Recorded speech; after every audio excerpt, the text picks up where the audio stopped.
And it was one. Meltdown presents The Disney Click with Rick and Briers. This podcast is sponsored by Meltdown Comics and Collectibles in Hollywood, California. Find Meltdown on meltcomics.com.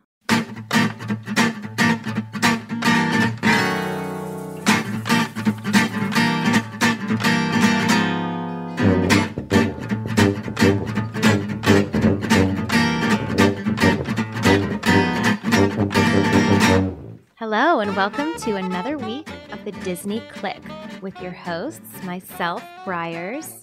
And I'm Rick. Welcome back, guys. Welcome. Today we have a spirited show for you. Is that a fair way to put it? That sounds about right. Okay. And we have two segments today that I think are near and dear to our hearts. First up, we have the Disney List, which is a discussion, the top 5 favorite Pixar characters. And you can tweet us your own top 5 at hashtag top5DisneyClick. So be sure to tweet us as you're listening along. And we also have a new segment called Make Your Case. And we're tackling the very complex, lengthy, heated issue of Disneyland versus Disney World. And that's going to be... It's going to be interesting, I'll tell you that much. So, shall we get started, Briers? Let's do it. Okay. And now, the Disney List.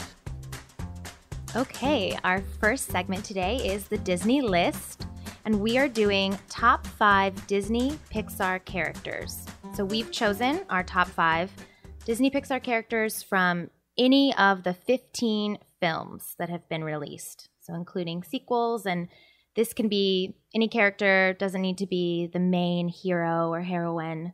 You said earlier Disney Pixar, and that's what they call it, but I still in my mind see Pixar differently than Disney. Yeah. So it just kind of... I mean, it's a legal thing. They own it, yeah. Well, it's there. I know, it's Pixar's theirs. the one doing the heavy lifting, let's be real. Well, I mean, Disney puts a fine product as well in their animated films, but Pixar is a little bit different. Disney needed Pixar, I think. That's another day. Another top for another. That seems to be our quote lately. Let's just talk about their excellent characters. Yes. Another top for another day. We say that quite a bit so far. Yes. So would you like to start us out with your number 5? I will start us out. I'm interested I'm a big Pixar fan. That hasn't been made clear. Briers is definitely I love Pixar, but Briers takes it to another level. It's a passion of mine. I would definitely say that this is where they're flawless as a company. They can do no wrong. Yes. Well, we'll see. Cars 2? It had some great moments. Okay. Yeah. Okay. And as an espionage film, it still is pretty brilliant. Okay. All right. Okay, number 5. So number 5 for me is Bruce the Shark from Finding Nemo. Okay. I love the character design of him. He's so menacing and is the perfect opposite to what he's trying to be, which is friendly to fish. Everybody remembers, fish are our friends, not food. Oh my gosh, it's quoted constantly with good. It's hilarious. Yeah. And Barry Humphries is the voice for Bruce, also known as Dame Edna, I believe. And I just think when I think Nemo, of course, I think all the characters. But the image of Bruce's big toothy smile in front of little Dory, it sticks in my head, and he plays it perfectly, and I really enjoy it. Such clever storytelling. I mean, I remember you first meet a shark, and you're like, oh goodness, we know where this is going, and it's so unexpected. And then they're in their version of AA or abstaining from eating fish, and it's really clever. Right. And he brought that character to life. I think that was the scene where I was hooked. Yes. Pun intended, on Finding Nemo. When that happened, I discovered I really enjoyed that film. I've seen it quite a bit now, and probably don't need to see it again because I've seen it so many times. Never say never. Never say never. But Bruce is a big reason why I really like that film. That's great. What's your number 5? My number 5. And once again, I want to point out that we haven't discussed this ahead of time. So this is surprise. Right. My number 5 is from Ratatouille, and it is Anton Ego the food critic. Good choice. Good choice. And I'm not a big Ratatouille fan. It's not one of my favorite films, full disclosure. I still like Briers because of that fact. I love Ratatouille, so that's yes, yeah. Surprising. We've talked about this before. Yes, yeah. I really appreciate, but that we're getting off topic. Right. Go ahead. I mean, I still, it's a fine film. It's just not one of my top Pixar films. But Antonique, I think I most appreciate, first of all, it's a brilliant performance by Peter O'Toole. Not to name drop an Oscar winner here, but it's this character that you think is, again, it's that surprise that they bring with the storytelling. You think it's just a bad guy. And in this moment that he eats the ratatouille and he goes back to his childhood and you get this flashback and it's just brilliant storytelling. And it makes him a real person versus a character, versus a two-dimensional character. And I think he's just a really interesting, you leave not disliking him, you like him. And he has such a short part in the film, but that critic, his write-up in the paper for the restaurant is so well done. Well, he's kind of a driving factor for why, Remy and company have to be so good. He is the critic is a driving factor, and so he has to be good. He has to be menacing. He has to have this toughness, but it's also good enough to pull off the end. They're connecting to his mom's dish, and the physicality. They give him this towering presence. He's very slender. He looks like he doesn't eat, but he's a food critic. Right. The irony, the snooty look, and the way he tucks into the dish. It's just so well done, and I love that he has such a small part, but he really makes an impact. Right, similar to Bruce. Yeah. Let's not agree too much. Let's not make a habit here of agreeing too much. Okay. Why don't you give your number 4? I'll probably disagree. Okay. Well, let's find out. Actually, it's Pixar. Yeah, I'll probably love the character. She'll love everything. Maybe love it a little less, but my number 4 is Edna Mode from The Incredibles. Interesting. I think I don't care that much about fashion or anything like that, but she's such a good opposite to what Mr. Incredible represents. She's all about perfection, precision, and Mr. Incredible is all about just getting there and get the job done. The suit, okay, the suit's important, but a rip here, and she's so fashion forward, and she just has this. I read somewhere she's supposedly a mix between Japanese and German character. And then the famous costume designer to the stars. Yeah, I'm trying to blank on her name. I want to say Edith something. I knew this. I just had this, but okay. Yeah. Well, no. And voiced by Brad Bird, which the another director of the film. Right. I love it. Yep. And he was not supposed to do it. It was a scratch performance. They couldn't find anybody to do it. But I can't imagine anyone else doing the voice. Right. It's just to hear her talk. I think it really brings a spark to the scenes with the family, and she's so matter of fact and blunt, yet has that style, that panache that you just love with every with the line right. is so humorous. Yeah. Okay, so full disclosure, we did not plan ahead, but Edna's my number 4 as well. Wow, I'm not literally my number 4. We're in agreement what to do. Something's wrong with this world. This is crazy.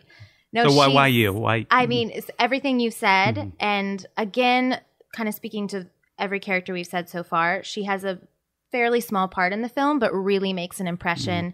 Every line you can quote back from the second her scene starts and she's in the film. It adds this new energy is brought to the film just from this tiny little character who is a true character. She's just got so much going on. Right. And it says a lot that's the character I picked from The Incredibles, because Incredibles is one of my all-time favorite Pixar movies, and there's so many fun characters there. Yeah. But for some reason, she's the one when we started discussing about the Pixar characters, she's what came to mind. Her stance, everything. Yeah. She's wonderful. Yeah. So fun that she was our 4. Well, great minds think alike sometimes. Sometimes. Yeah. So go ahead with your number 3. Number 3. We made this easy. Moving along. Number 3 is sort of. I wonder what you're going to say about this. Okay. Another Finding Nemo character or characters. It's interesting. I guess I really. Is that one of your favorite films of Pixar? It's up there. Okay. I don't. When I asked to recite my top 3, it changes from time to time. I understand the beauty that. of Pixar. It's like picking a favorite child. Well, there's some that are definitely near the bottom. Okay. But Finding Nemo regularly finds its way into the top 5. And these characters, the seagulls from Pixar. I love that. That's one of. I don't generally laugh out loud in the movies. The it's mine. Yeah, the mine. It's really. Who are at Disneyland? Yes, I can't walk by without laughing when I hear that. And I don't generally laugh out loud at movies. Rare occasion here and there. But I remember very distinctly seeing Finding Nemo, and the first time I heard them say "mine, mine, mine," it just was.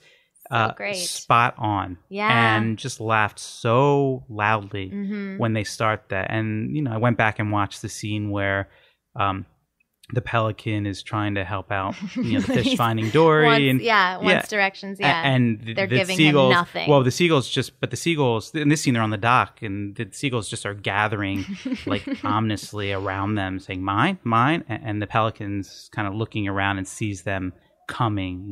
They're scavengers, and he scoops them up into his beak and whisks them away. But these seagulls are numerous and just they're just so cool. And it's strange to say characters who have one word. That's all they say. But I think it's what makes Pixar so great. Yeah, that's a perfect example. It's brilliant. Yeah, that those are characters that stand out and do so little but bring so much humor. The Australian setting. Yeah. So what's your number 3? We don't have the same one on that one, do we? No. Okay. That's a great choice though. I hadn't even thought of them. My number 3 is from a film that is extremely underappreciated. Just to put that out there. From A Bug's Life. As soon as you said that, I knew what you're going to say. Go watch it if you're listening. Well, on Rotten Tomatoes, by the way, it's something like 92%. It's in the 90s. It blows my mind that it's considered, a flop under the Pixar. It's a flop. It is for Pixar. It's they skip over mentioning it. When they're promoting when they were promoting The Incredibles, they would literally say Toy Story and skip right over it. Is A Bug's Life in your top 3 films for Pixar? It's hard because of the Toy Story movies. Right. Okay. If there weren't 3 of them, it would be. Okay. That complicates things. All right. I'm sorry. So go ahead. And it is Hopper, voiced by Kevin Spacey. Again, not to name drop an Oscar winner, but I can't help it. I love that this is a villain, but who is hysterical. It's such a funny part. All of his lines, he's so deadpan, and his speeches he makes to the ants about the cycle of life, but then his biggest fear is birds, and they turn that against him. But he has the best lines. I think Kevin does an incredible performance, and every scene he's in, I love the entire film, but I love Hopper. I think he's just a great character. Yeah, I like him. He's a memorable enough villain. I partially suffers from A Bug's Life not being one of my favorite Pixar films. I know. Gotta rewatch but it. I will say one character I considered for this list who didn't quite make it was Francis the Ladybug. So I could have picked any of the circus characters because they're so distinct and funny. Yeah, Heimlich Francis and the Fleas and Flick. They're all good characters. I just as a whole the movie didn't come together, but.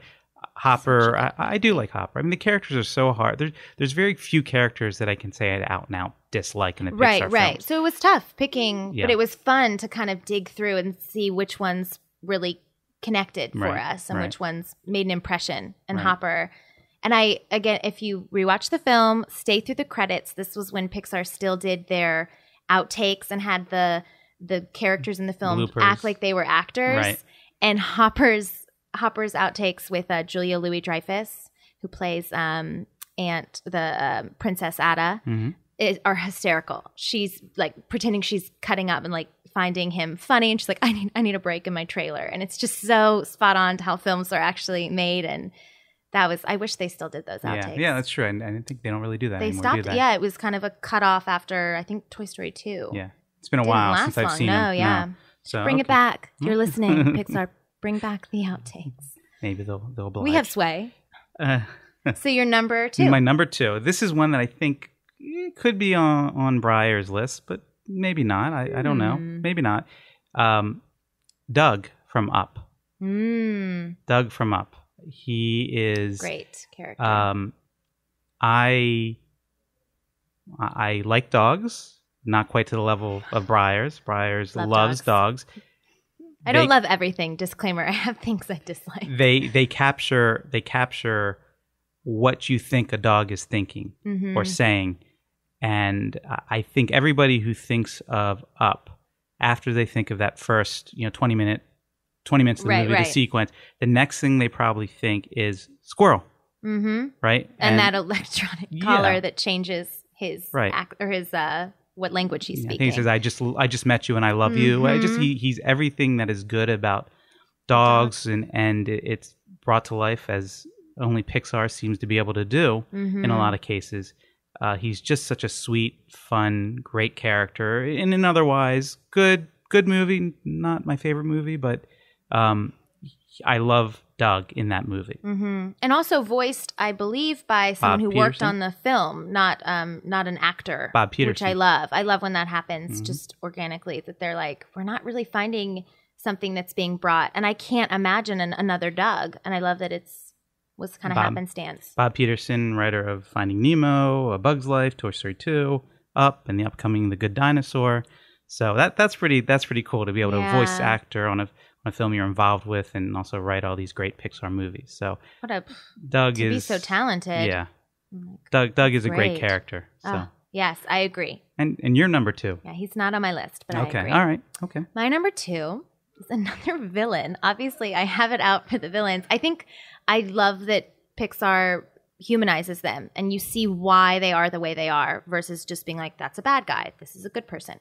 So my number 2 is from a Toy Story film, Toy Story 3, Lotso. Full name, Lotso Huggin' Bear. And he smells like strawberries. And you can buy them in the parks, buy a Lotso, and he does actually, it's not strawberry, but they gave him a scent. So I love the voice work by Ned Beatty. I don't want to butcher that. I think he's got that southern...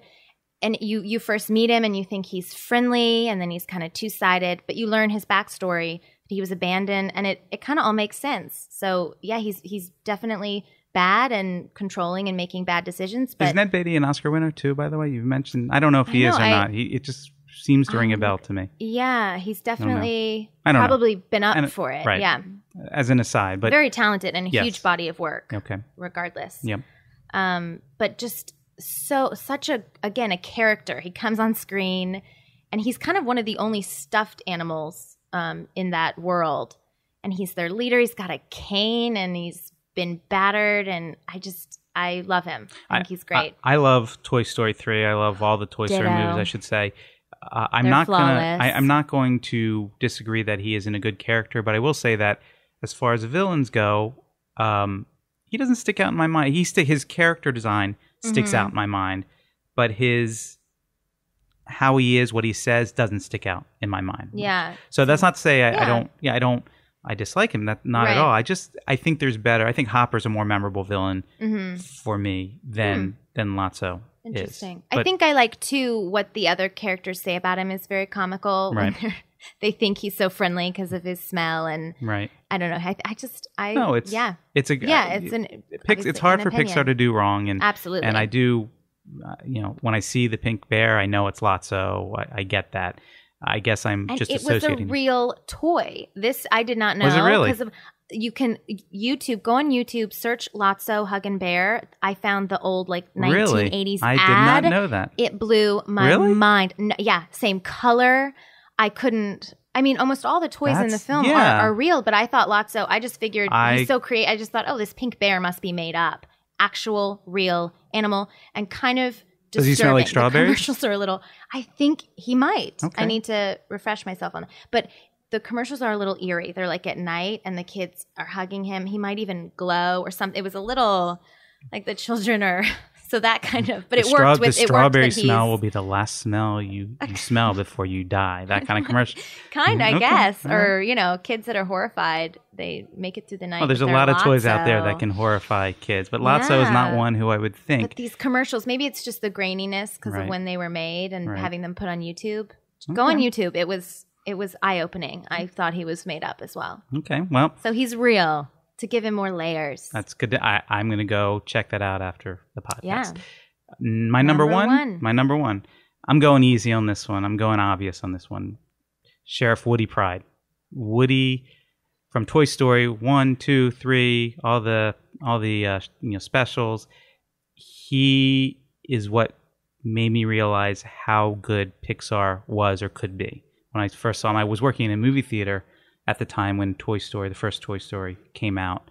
And Tom Hanks' voice, perfect. Interaction with Buzz Lightyear and the other toys, perfect. You are not a toy. I'm not saying it as you are a toy.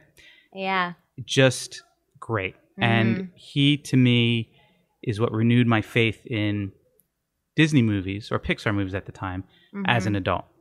And he is Pixar to me. So absolutely. I know it's kind of obvious, but that's what I had to go with number one. This is disturbing You're on so many levels. Is your number one as well? My number one is Woody. Okay. He's my favorite. And that was the one, the rest I was shuffling them around, but I had no question it would be Woody. I didn't have any, I knew it might have been obvious or was definitely from a more memorable film, but it was going to be Woody from the And why get-go. is that? Why Woody? I mean, the voice performance again from Tom Hanks is perfect. I think what I love about Woody is that in each of the 3 films, and there's another coming out, so we'll see. I'm nervous. I have such hopes for it. Wait, I got to say our line. This is another conversation for another podcast. We got to talk about that fourth because I got thoughts.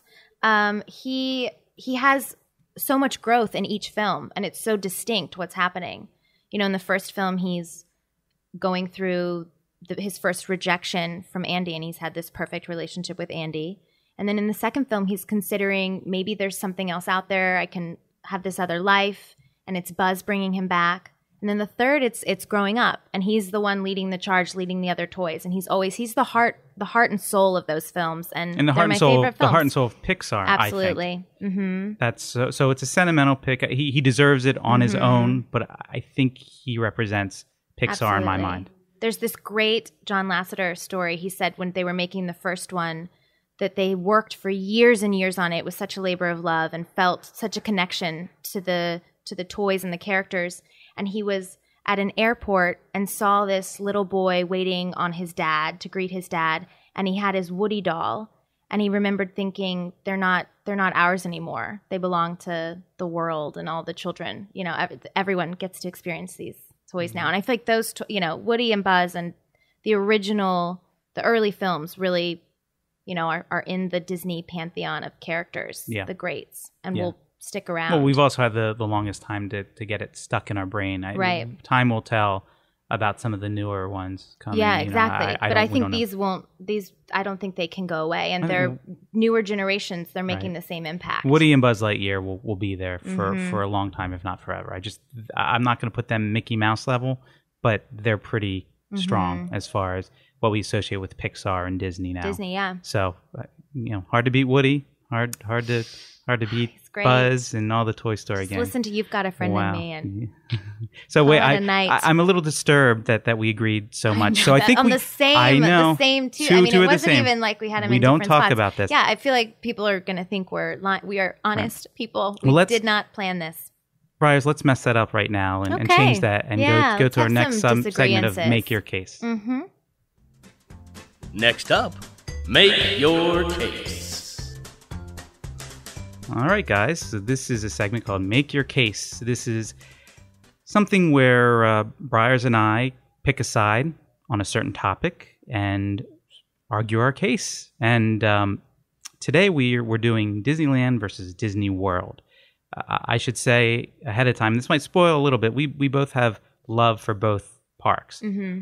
But I think Briers comes from a point where Disney World is still her thing right now. That's what she really associates a lot of her childhood with and that sort of thing. And even though I grew up a little bit more on Disney World, I'm a convert to Disneyland. So I'm going to be taking the position of Disneyland, and Briers has got Disney World. Good luck. Will I need it? Mm-hmm. Yeah. Okay. Well, we're going to start. All the listeners out there are like, oof. I'm gonna let Briers go first here on attractions. So Round one. Ring the bell. State your case on attractions, and I might interrupt you in some point just to give you warning here. Fine. That's fine. Okay. Yes. So I should apologize if I get long-winded because I'm discussing Walt Disney World. So there are a lot of attractions. AKA not Walt's Park. Just named after him. Well, just his vision. Walt wanted Walt Disney World to exist. He did plan it. Did he envision Animal Kingdom and no, but I Disney think Studios? No, but I think he would be. That's all I just wanted to say. No, I think he would be happy that turned out that way. He'd be happy with Disney Studios right now.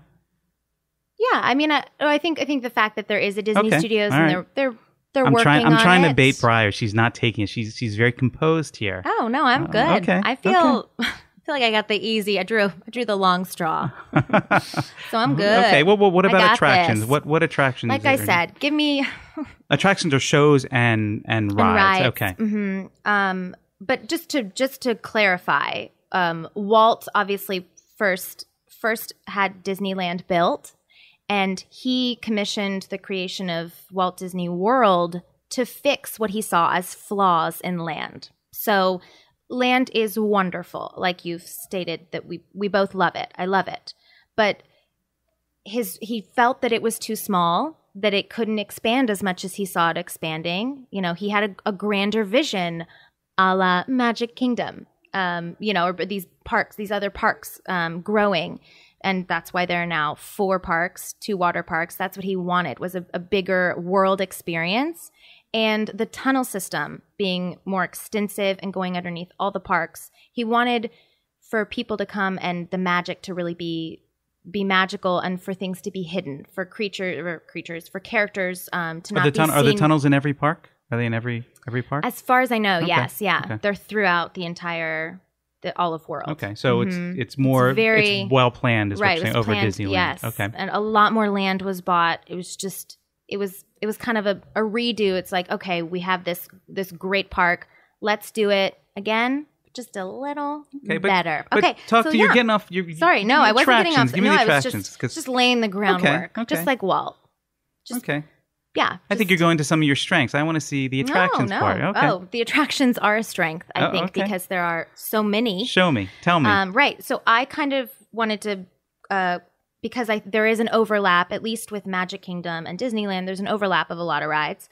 So I just wanted to mention things that were different, that a reason to go to World, something you're going to get that, you can't get at land. Starting with Cinderella's castle. It's a little bigger. The first thing you're going to notice walking, if you've been to both parks, you go to Magic Kingdom, it's bigger, it's grander. It has that awe factor. It's a pretty incredible site, and it looks like a really authentic castle. And you can actually stay there. I think it's incredibly, you have to be very special to stay there or have a lot of fun. I will give you Cinderella's castle is grander and more impressive, but there's something... I'm going to go use nostalgia a little bit here. And so if I'm going to preempt you before you say cop out or that's Sleeping what you're Beauty. It's Sleeping Beauty. Well, no offense to her, don't love but she's Sleeping Beauty asleep the entire time. The castle is Walt's castle. It's quaint. It's cool. But he also had a hand in Cinderella's castle. Okay, fair enough. Cinderella is the princess. This is not the main princess. Right. This isn't the point. This isn't the point for me to argue. Because I might lose this one a little bit. Right, and I wouldn't go off the castle. I'm just saying it is. Okay, fair enough. A better visual. Fair enough. In Magic Kingdom, there's also the Monsters Inc. Laugh Floor, which is a really fun attraction. It really is. Okay, going back to Pixar already. But there's a small equivalent of it at land, Turtle Talk with Crush. But it's just... I've never done Monsters Laugh Floor, so I can't... Okay. All I can do is comment on what I see people say about it in the online community, and it gets okay. People think it's okay. It's not one of the things they mention a lot. That's what I've heard. Okay. And I'm mentioning it mainly because it does not exist at land, but also it's taking advantage of modern technology. You can tweet your questions ahead of time, and it's a really neat interactive experience. It's very distinct. Also, so we have the Magic Kingdom has had some recent expansions, some add-ons, such as the Seven Dwarfs Mine Train that opened in 2014. I have not been recently enough to ride it, so I'm at it. But the reviews have been extremely positive, and it seems like a really, really cool attraction. Well done, well made, and it's an interactive queue.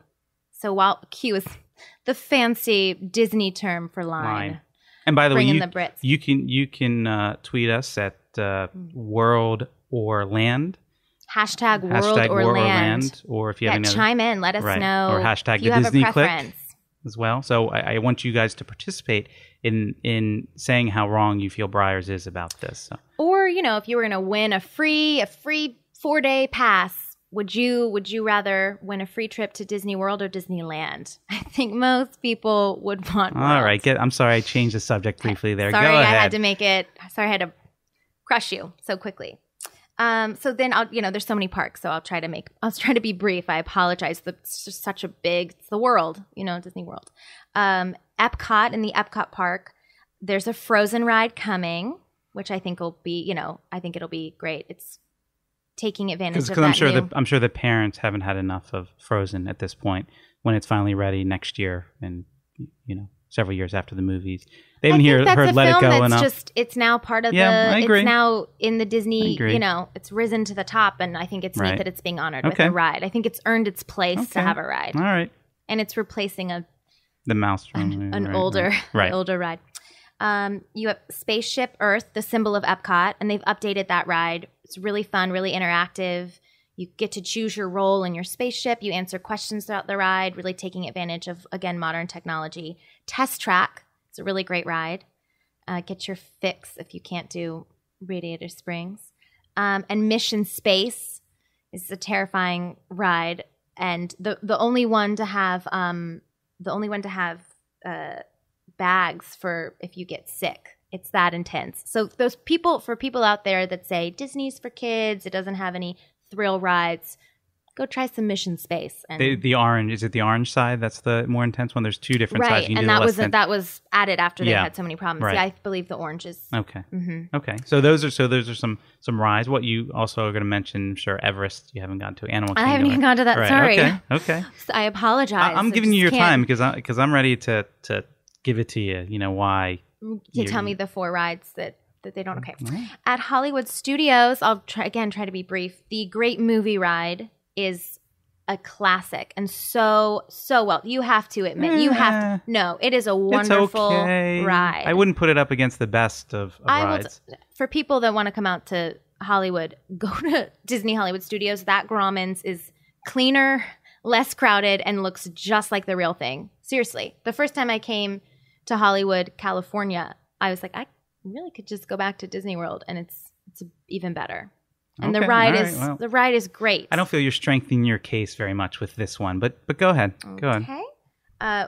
Toy Story Midway Mania, which is at Disneyland, but it seems a little crisper, cleaner, and it has the fast pass option, which sounds like a small deal, but it's a huge deal, I think, because at Disneyland, the line is always so long for that. By long you mean maybe 40 minutes at Disneyland? But always, even on non-crowded days, How long is it at Disney Studios if you don't have a fast pass? I don't know, because I got a fast pass. About an hour and a half to 2 hours minimum usually? Oh, no. Yeah.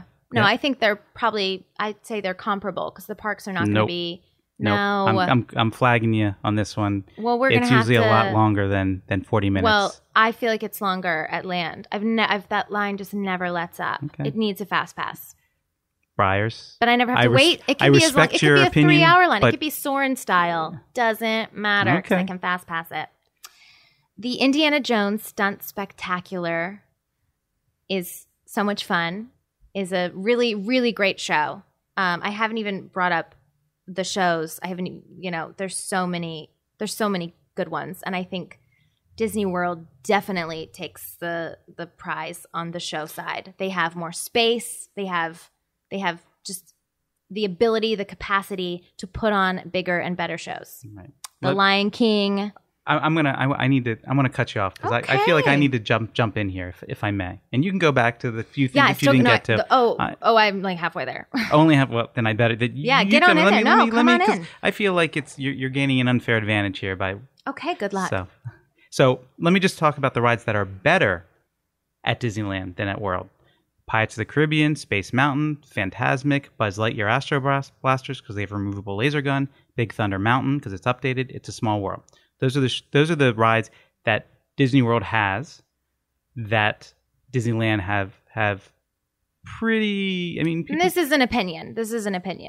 I think so. I prefer just the biggest one that jumps to mind, Space Mountain at Disney World. Oh, the single file, and they have made it just as dark. I don't know when was the last time you did it. It is so much smoother. They have the soundtrack in the. It is your opinion. I disagree, but I disagree. But it's okay. That's fair. I'll give you those rides. Okay. How many rides was that? I don't 5? know, 6 I or think 7. You mentioned, okay, 5. That's 1, 2, great. 3, 4, 5. That's less than one 6, park. 7. That's 7. nothing. Okay. That's a drop in the hat for World. There are so many other rides you can experience that are much better. And I have not even gotten to so many other I understand. rides. But that's great. But I'll give you have those. 50 million acres at Disneyland. We have far less. We also have Radiator Springs Racers, Matterhorn, California Screamin', Indiana Jones Adventure, Temple of Forbidden Eye. All really good rides. Those are wonderful. I love all of those rides. I will say Matterhorn is a little overrated. I think there's more of a nostalgia. It was kind of an original ride. Okay. Not that great of a ride. Fair enough. But the other 3 are great rides. Those are 3 wonderful rides. Is it enough to just not go to all that World has to offer? Right. Well, no. Let me also point out that in the four parks that Disney World has versus not the including 2 parks. The 2 water parks. Well, the water parks, you can include that. That's They're fine. still very enjoyable, and they still can enhance your family's experience. But a water park isn't for everybody. Day. Okay, but the 4 parks versus the 2 parks in Disneyland, there are almost the same amount of attractions in the parks. Almost in both equal. The Disney World has a few more overall, but considering there are 4 parks, once again, versus 2 parks, it's pretty. You're just going off. I think if you counted every single attraction and show and experience, it's a lot closer than you think. I didn't do that exact thing right now. I know, and maybe that's something I'll go and do in the coming weeks or months. Because I still feel you can go to Disneyland for a day or 2 and get it done, and you need a lot more time at World, which is there's a lot more a lot more time to travel from park to park. That's one of the reasons. No, it's actually, I think it's very easy to get between the parks. Very easy. I've done all 4 in one day once. We'll get to that a little bit when we talk about the layout. I do want to say, when we get to layout, I have some thoughts. Shocking. So, I would also point out that Aladdin at Disney California Adventure is probably the best show in all of in all 6 parks. The Aladdin show at California Adventure. I disagree. You like Lion King? Yeah, I think Lion King. I think Fantasmic is much stronger at Hollywood Studios. It has its own. No. Yes. Fantasmic. It feels crammed into the park. Fantasmic is just folded into the park. It's so intimate. Oh no! And it feels stuffed and crowded. Yeah. It's its own. It's got its own setup tucked up on the hill with stadium seating. It feels much more sterile to me when you're in the stadium. Look, it's nice to have the seats. You're crammed. All the rides are happening around you. I agree. It's nice to have the seats while you're waiting, but when the show starts in Disneyland, Atlanta is the worst. I use Fantasmic, if I'm going to be real for a sec. I use Fantasmic as a chance to get on rides because everyone's seeing the show. Right. So you're freed up to get on shorter line rides. I would argue the comfort, I agree, is better to have a seat that you have it. But it's pitch black because it's tucked away at the corner of the park. So it's much more. It's just much better. I hate to keep on using the word sterile, but it's so much folded into where you are. You feel like you're there and sucked in. Where at Disney Studios, you're kind of... You feel like they ran out of space and they're like, we'll put it on this. We'll put it... Here's a body of water. Let's do Fantasmic. Waltz Park. Just saying. That's World is still Waltz Park. It's like it's just a second child. It's a little bit younger, a little showier. They're 2 children. They're both Waltz. Okay. You don't win that argument because if Walt had nothing to do with World, I would give it to you. But he was very involved with World. Okay. So, I will also point out. Rick. I'm not agreeing with you, but for sake of time, I'm moving on. Okay. But I will also. Well, no, I want to throw in the new parades, the Paint the Night, Soundsational, the new fireworks for the 60th These are anniversary. for the 60th. But they're gonna be there for a long time. They count. That's guaranteed? Did you get a quote on that? I'll bet you right now that a year from now they'll still be here. Okay, and they are well done, but all it takes is a solid anniversary at World, and they'll step up and change things as well. But they still have. We're talking about where they are now. great parade and amazing fireworks a newer show. parade. I can't remember the name of it. They have a newer parade now, but they do. But we're talking about where it is now. Right. I do think that in a few years' time we could be this could be a different debate between us. Yeah, it'll be even stronger for World, which is amazing. I just want to. You had mentioned California Screamin'. Yes, and that is one of my favorite rides at all of Disneyland. But I think if we're comparing. Rock and Roller Coaster is going to bring the equivalent to that, but it's even better. It's got the element of being entirely in the dark and inside, same upside down roller coaster element, and it's got a wonderful theme with Aerosmith, great intro video that, frankly, California Screamin's just outdoors. It kind of starts and it's kind of a really plain cue. So I definitely give it to Rock and Roller Coaster. I prefer Rock and Roller Coaster too. I'm going to give you that one. That's a great ride. So. Okay, and you thank you. Yeah. I'll give you that. I'll give you a couple things. Animal Kingdom. I mean, Animal Kingdom, you've got, I love the dinosaur ride. Some people think it's a little dated. I think it might be being updated or replaced, which is fine. But there's also the Kali River Rapids, which is going to, be... Not as good as Grizzly River Rapids in California Adventure. I feel like it's just as, long, and I think it's just as good. I think that I tie them. I don't give the edge to either. And can you go on, no offense to Disneyland, can you go to Africa and back in a day and go on a Kilimanjaro safari? That's hard to, it's an incredible ride.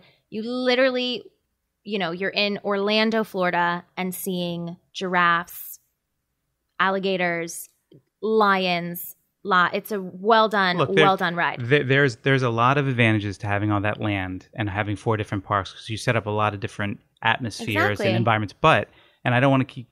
I'm going to keep on going back to this. No, not nostalgia this time. You have to. The time it takes you to travel from park to park. I would keep on going back to this. It is so you just walk. I'm getting into the. You know what? Right. We're gonna get to this later. Okay. I'm not gonna go this now. Can we move on to dining? I just want to close out with one more exceptional ride that I think is going to seal the deal Everest. and give it Expedition Everest. I love Everest. It is. It is an amazing roller coaster. It's backwards. It's well themed. So well themed. Again, the queue. They took full advantage of the space and that part of the park. It is visually. I mean, I would equate it to Matterhorn. They have the similar themes almost, but it doesn't ruin the ride. But I have 2 words for you: Disco Yeti.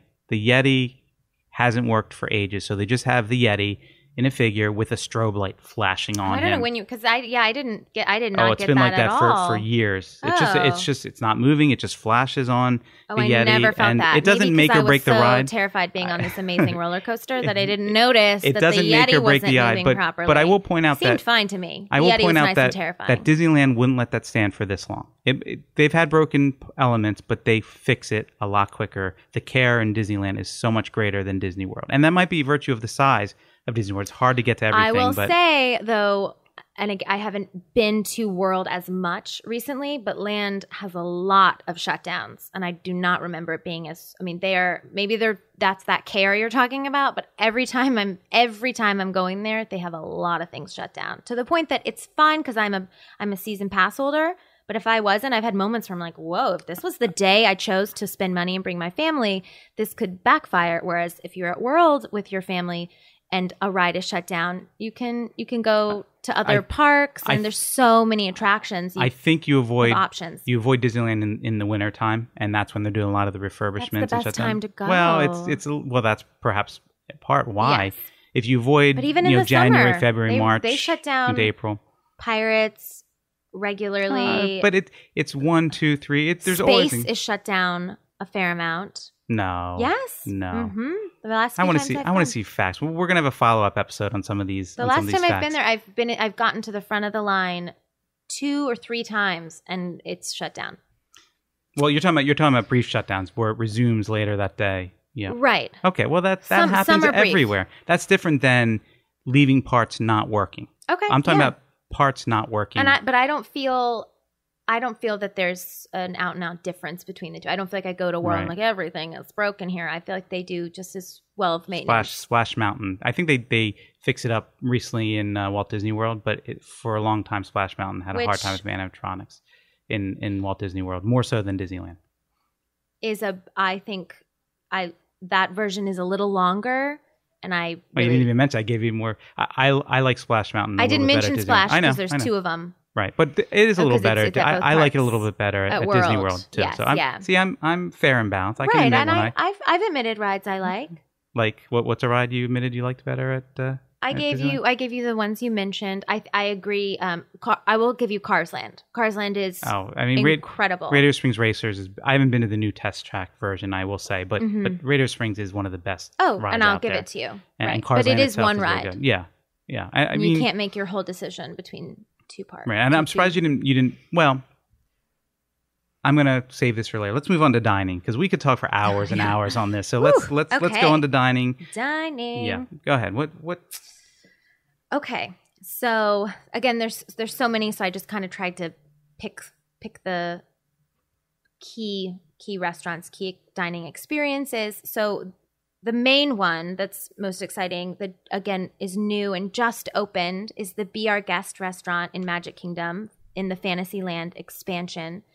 And it's I haven't been, so this is where I'm at a disadvantage, but I've been able to look and see how the reviews are and see what the experience is like. And it seems really cool. You go inside the castle and they take you in and you really get to experience Beauty and the Beast, a classic, great Disney film.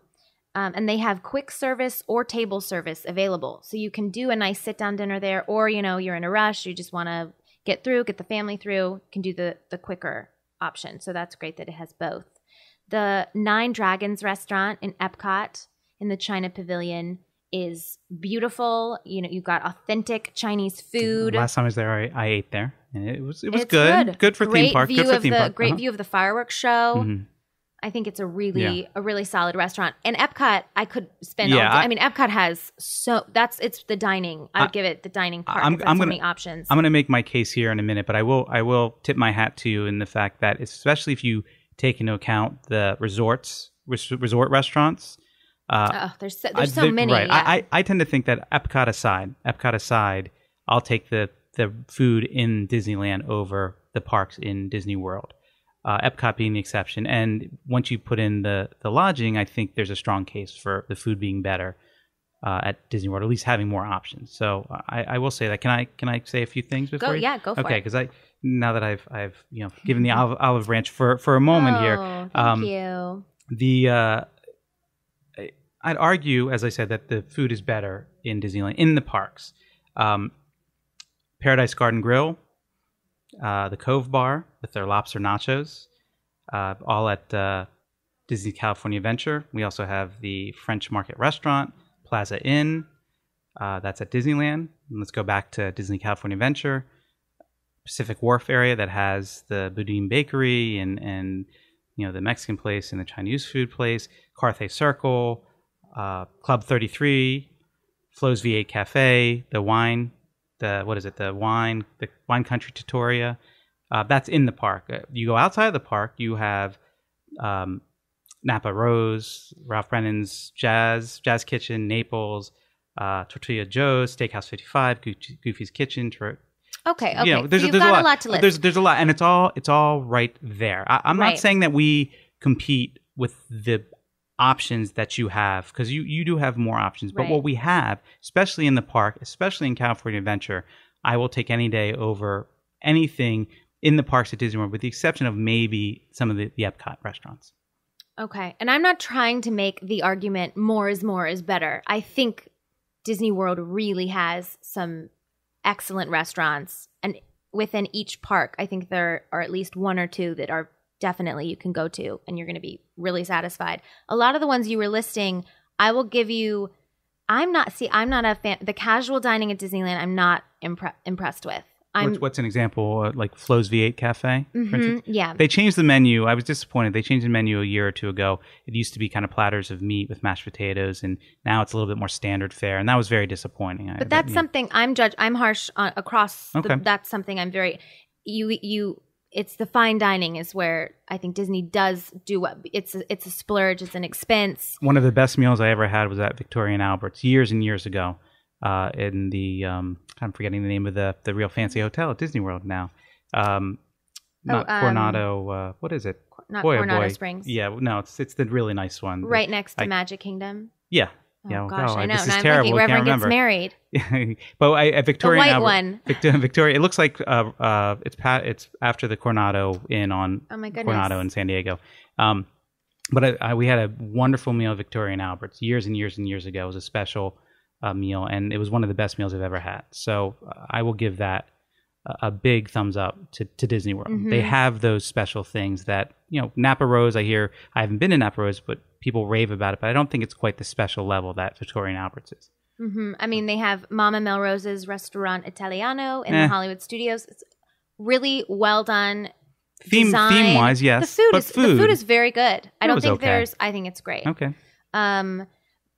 Also, to up the ante of food, they have a new Asian restaurant, Morimoto Asia, coming this year within the next few months.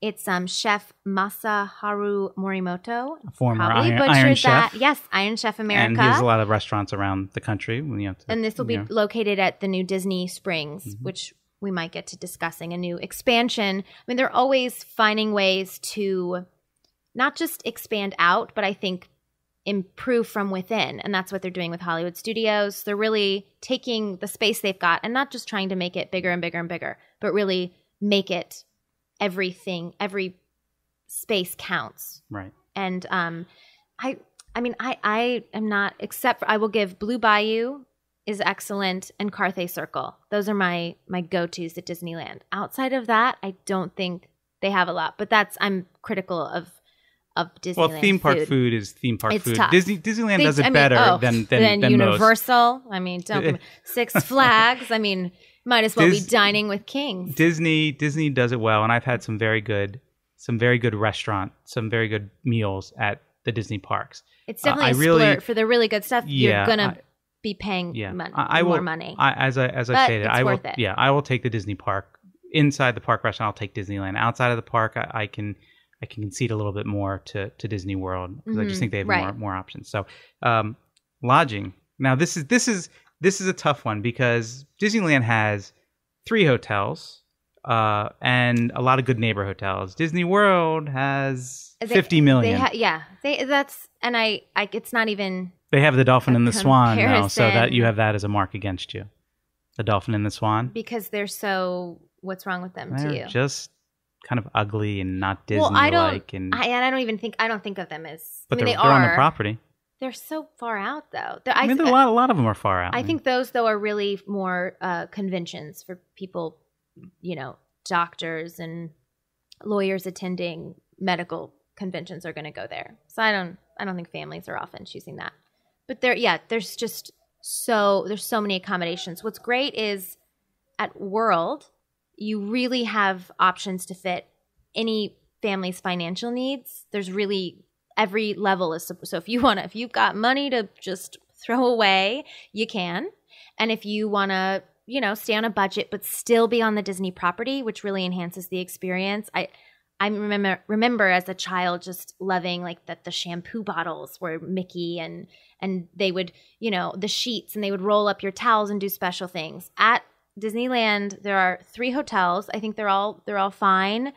Grand Californian is wonderful, but they're all very expensive. So it doesn't leave you a lot of options if you're a family looking, Yes, I can't win. I can't win on expense. And that's not I think fault. That's not I understand. Their fault. Well, it's California. Space. It's what it is. It's a space issue. The California hotels are very expensive. They need to buy that strip. But even if they did that, they would still. California is more expensive than Florida. They would still charge a premium on the rooms. But maybe they could build some like the ones that are themed after music and sports and television. But even those like All Stars at the Florida has, the All Stars, they would still probably be like $250, $300 a night in California. Right. So, well, it's the space. It's just how small. Yeah, Disneyland absolutely. is. The hotel we were talking about earlier, where them. Victoria and Albert's was on, by the way, was Disney's Grand Floridian Resort and Spa. Grand I can't believe Floridian. It's a beautiful hotel. It's the main event. Yeah, I can't believe I forgot that. And the monorail goes. Yes. Right past yeah. it. So I'm sure you have something to say about that beautiful hotel among the Polynesian as well. I mean, they're just they're all so well done. They can be pricey, but they're each their own incredible experience. Yeah, the Polynesian, haven't stayed there, but we've done the luau there. That's the first place I stayed when I went to Disney World as a kid. So I have a very soft spot in my heart for the Polynesian. I love the Polynesian. I haven't stayed there since, mind you, but I've been there. It is, and yeah, it's great. I will say that this is the one area of this Disney World versus Disneyland. Once again, tweet us #Disney. It's world versus land. #world or land. Oh, sorry, world or land. Yeah. This is the one part where Disneyland has a hard time standing up to Disney World. The hotels and the options are so numerous and so well themed, and you really can, because of that, and the pools, you really can go to Disney World for a long period of time. I mean, I think you can go to Disneyland, especially if you've never been there, easily for 4 or 5 days right now. Right. But Disney World is a resort, has a lot of other options outside of the parks, and one of those reasons that the resorts are wonderful and great options and not too expensive. So, and this is jumping on transportation a little, but or the layout. But one of my biggest things about World that I love is how if you go there as a child or with your family, because this is an advantage, it is large and they own so much property that you might say, oh, it makes it tough to get between the parks. But it really feels that you've left normal civilization behind. There are no McDonald's, there are nothing that's going to tell you you're in America or anything. It's all a full immersion, and it's really neat that you're everywhere you go. You can drive for a few miles. Well, they can fit a marathon. Since you jumped into parks and lay of the land, I have a big Disneyland gets big checks over Disney World. The transportation system, although the monorail is cool, and I love getting on that monorail and going from Epcot to Disneyland to the Polynesian. Amazing how it goes through the Polynesian. That's great, but that's a really cool factor. Right. It adds an element. If you only have a handful of days there and you really want to experience multiple parks and you're with the kids, younger kids especially, it really is a bear to get to park. And in that weather, when it's really hot, it depends on. I mean, you just need to have some knowledge ahead of time. It's really not that hard. Yeah, it is. It's as much as getting on. I mean, it is. It's a lot harder than Disneyland. There are 2 parks, and you can walk between them. Hallelujah! That's great. That's huge. That's better than great. It's huge. But you can't fault the fact they couldn't have set these parks right next to each other within walking distance. And they could have. They just wanted the land to create different things. They had that option at Disney World. So they could expand the parks. And they're doing it. I mean, you've got Avatar Land coming. They were able to add Fantasyland. Right. It's planning, and it makes sense. It is what it is, but it's fun too as a child or as anyone you're going between. You get on the monorail and you travel to this other park. Parks feel a lot bigger, and like you're entering these different worlds. My daughter was 5 when we went to it, and although she had a great time at Disney World, you ask her if she likes the walking and all the transportation stuff at Disney World versus Disneyland, and she was tired. It wasn't as much fun. That part of it after a while wasn't as much fun for her.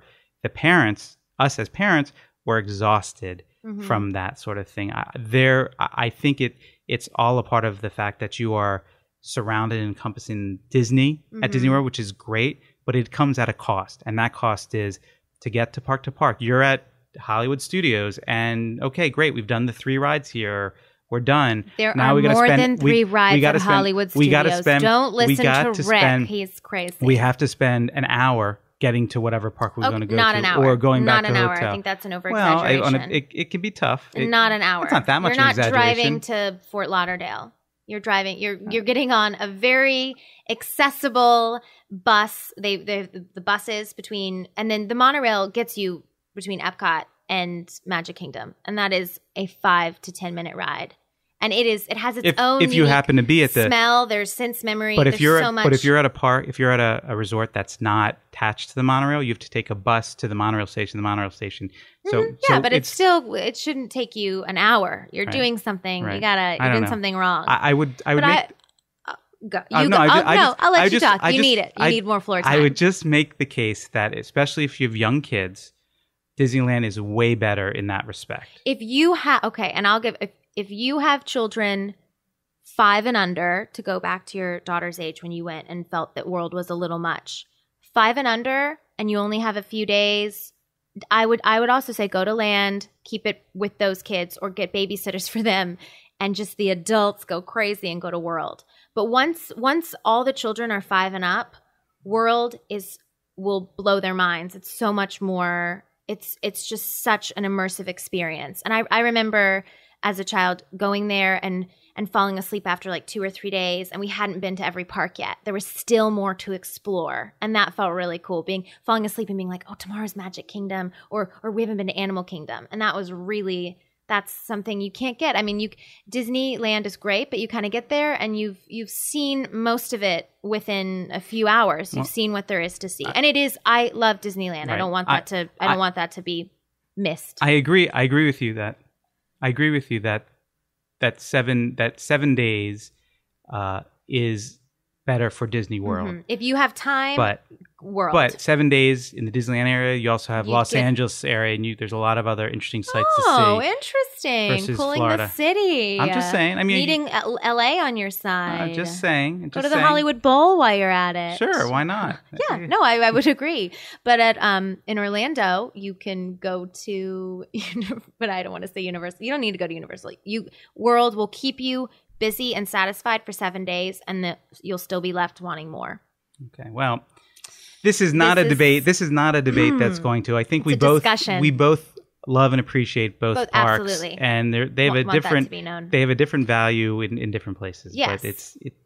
But I think we can call Disneyland the winner this time. Okay. I was about to call a truce, and then you go and like backhand me. No, I would say weigh out the ages of your children, your finances, how many days you have. If you have the time, though, and planning ahead, looking to the future, you need to go to World in your lifetime. Right. Okay. You need to go to Disney World. All right. Walt's dream. It's what he wanted for children. To be continued at some point. TBC. Okay, that is our episode this week. Thank you so much for listening, and be sure to follow us on Twitter at The Disney Click, and you can also follow our Instagram at The Disney Click. And if you want to join in on the conversation, you can tweet us using the hashtag Top5DisneyClick to share your top 5 favorite Pixar characters this week. And also, we would love to know if you prefer Land or World. And be sure to use the hashtag World or Land. It's been fun. It has. All right, we'll see you next time. Take care. The Disney Click is a Meltdown Presents production. Produced by Terri Lubaroff and Mason Booker. Audio engineer, the miracle worker, Mason Booker. With your hosts, Rick Lubaroff and Briers Newman.